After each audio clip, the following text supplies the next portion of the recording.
Hi friends, welcome to AK blue rate stock market channel. ఇవాళ market చూసారా అండి, ఘోరంగా పడిపోయింది. కానీ మన లెవెల్స్ మాత్రం యాజ్ పర్ మన లెవెల్స్ ఫాలో అయిన వాళ్ళు మాత్రం బాగానే డబ్బులు సంపాదించారండి. ఎందుకంటే మనం డే ఆఫ్ మీద పడితే క్యాండిల్ అది కాల్ కొంటాం, డే ఆఫ్ కింద పడితే పుట్టు కొంటాం. డే ఆఫ్ కింద క్లోజ్ అయింది కాబట్టి మనం పుట్టు కొన్నాం కాబట్టి ఇది చూడండి, ఇన్ని క్యాండిల్ వచ్చినాయి. మనకు అన్ని క్యాండిల్ అవసరం లేదు, ఈ 2 క్యాండిల్ ఎగ్జిట్ అయినా సరిపోతుంది. Same as usual bank Nifty కూడా అంతే అండి.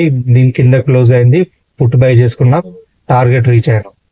ఇదంతా వచ్చింది. ఒకవేళ మనం ట్రయల్ స్టాప్ లాస్ పెట్టుకొని చేస్తే ఇదంతా వస్తుంది. ఇంకోటి ఏంటండి, సెన్సెక్స్ కూడా అంతేనండి. చూడండి ఎంత పడిపోయిందో సెన్సెక్స్ కూడా. మన లెవెల్స్ ప్రకారం ఫాలో అయితే మనకి ఇవన్నీ అవసరం లేదండి.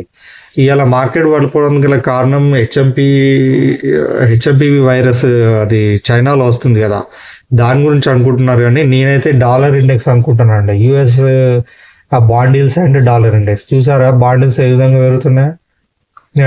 డాలర్ ఇండెక్స్ చూడండి, ఇది కూడా పెరుగుతుంది. వాళ్ళ డాలర్ బలపడుతుంది, బాండిల్స్ పెరుగుతున్నాయి. అక్కడే వాడు అంత డబ్బులు ఇచ్చాక వాడు మన దగ్గర ఎందుకు పెడతాడండి ఇండియన్ మార్కెట్లో? ఈ ఫారిన్ ఇన్వెస్టర్స్ తీసుకెళ్ళి వాళ్ళ దేశంలోనే ఇన్వెస్ట్ చేసుకుంటారు. అందుకోసం వాళ్ళ మార్కెట్లన్నీ గ్రీన్లో ఉంటున్నాయి, మన మాత్రం రెడ్లో ఉంటున్నాయి. మనదనే కాదు, చైనా, జపాన్, ఇట్లా చాలా దేశాల స్టాక్ మార్కెట్లు రెడ్లోనే ఉన్నాయండి. వాళ్ళ కరెన్సీస్ అందరు ఎఫెక్ట్ అవుతున్నాయి. ఒక్క కరెన్సీ అని కాదు, అందరు కరెన్సీ. నేను ఈ చైనా రిలేటెడ్గా ఉన్న వైరస్తో పాటు ఇవి కూడా కారణం అనుకుంటున్నానండి. అనుకోవడం ఏంటంటే స్పష్టంగా కనబడుతుంది కూడా. సో ఇదేనండి. ఇక మనం రేపటి లెవెల్ చెప్పుకుందాం. రేపటి ఏం లేదండి, చూడండి 23,650 ఏబో క్యాండిల్ క్లోజ్ అవ్వాలండి. అట్లా క్యాండిల్ క్లోజ్ అయితేనే మనం 23,300 కాల్ బై చేసుకుంటాం. 23,600 బిలో అంటే ఈ డే ఆఫ్ కింద క్లోజ్ అయితే మాత్రమే. ఆ డే ఆఫ్ కింద ఎక్కడ క్లోజ్ అవ్వాలి? 23,600 బిలోనే క్లోజ్ అవ్వాలి. క్లోజ్ అయితే అప్పుడు మనం 23,900 పుట్ బై చేస్తాం విత్ ప్రాపర్ స్టాప్ లాస్. చెప్పాను కదా, నిఫ్టీ అయితే 7 పాయింట్స్, బ్యాంక్ నిఫ్టీ అయితే 35 పాయింట్స్, సెన్సెక్స్ అయితే ఇప్పుడు 20 పాయింట్స్ అయిపోయిందండి. ఎందుకంటే దాన్ని కూడా లాట్ 20 చేసాను. ఇది ఒకటి గమనించండి, ఓకేనా? ఇది సెన్సెక్స్ ఇప్పుడు 15 నుంచి 20కి వచ్చిందండి స్టాప్ లాస్. ఈ 20 పాయింట్స్, ఇది 35 పాయింట్స్, ఇది 7 పాయింట్స్, ఓకేనా? బ్యాంక్ నిఫ్టీ చూడండి 50,600 ఎబో క్యాండిల్ క్లోజ్ అయితేనే, అంటే ఈ డే ఆఫ్ మీద ఎక్కడ క్లోజ్ అవ్వాలి? 50,600 ఎబోనే క్లోజ్ అవ్వాలి. అప్పుడు క్లోజ్ అయితేనే మనం 49,200 కాల్ బై చేసుకుంటాం. లేదు, డే ఆఫ్ కింద చూడాలనుకుంటే 50,500 బిలో క్లోజ్ అవ్వాలి. క్యాండిల్ క్లోజ్ అయితేనే మనం 50,600 పుట్ బై చేసుకుంటాం. సెన్సెక్స్ లో కూడా అంతే సేమ్ అండి. 78,000 ఎబో క్యాండిల్ క్లోజ్ అయితే, అంటే డే ఆఫ్ మీద క్లోజ్ అయితే మనం కాల్ బై చేసుకుంటాం కదా, అది ఎప్పుడు బై చేసుకోవాలండి? 78,000 ఎబో క్యాండిల్ క్లోజ్ అయితేనే మనం బై చేసుకోవాలండి. అదేం కాల్? 77,000 కాల్ బై చేసుకోవాలి. ఒకవేళ డే ఆఫ్ కింద చూడాలనుకుంటే 77,900 బిలో క్యాండిల్ క్లోజ్ అవ్వాలండి. అలా క్లోజ్ అయితేనే మనం 78,800 పుట్ బై చేసుకుంటాం. వాటి ప్రీమియం చెప్తానండి. నిఫ్టీ 50 చూసుకోండి, 23,300 కాల్ బై చేయండి.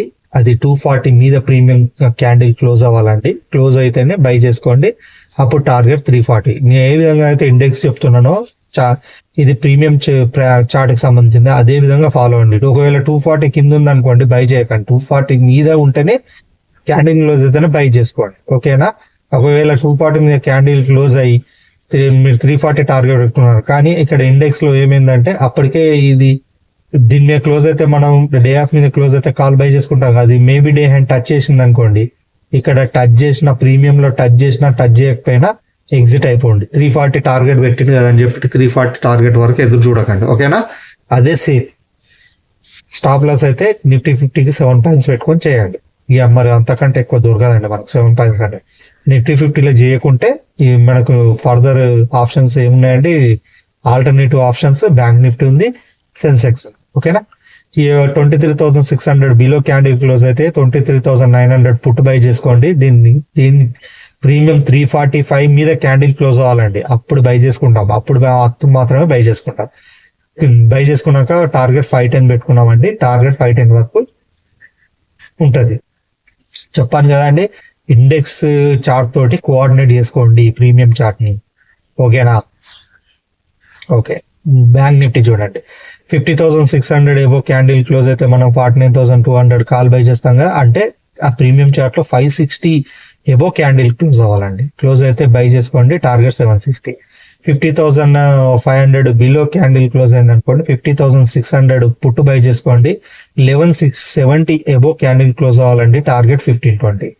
సెన్సెక్స్ సంబంధించింది కాల్ కనబడట్లేదండి, అది రావట్లేదు, పుట్టు ఉన్నది, పుట్టు చెప్తాను.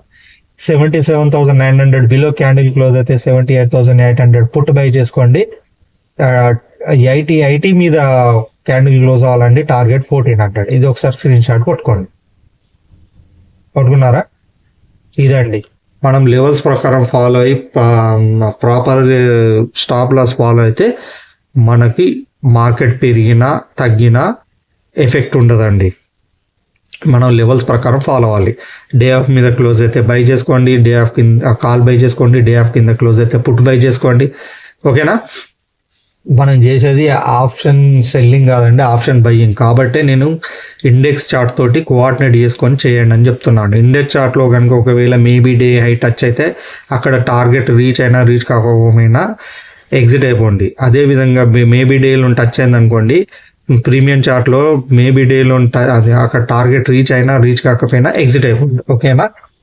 ఇంతకుముందు వీడియోలు కూడా చెప్పాను, నేను మళ్ళీ చెప్తున్నాను. ప్రీమియంతో చెప్పే ఏకైక యూట్యూబ్ ఛానల్ నాదేనండి, ఏ యూట్యూబ్ ఛానల్ వాళ్ళు చెప్పారు. ఓకేనండి, మరో వీడియోతో రేపు కలుస్తాను. అంతవరకు టేక్ కేర్, బాయ్ బాయ్, జై హింద్.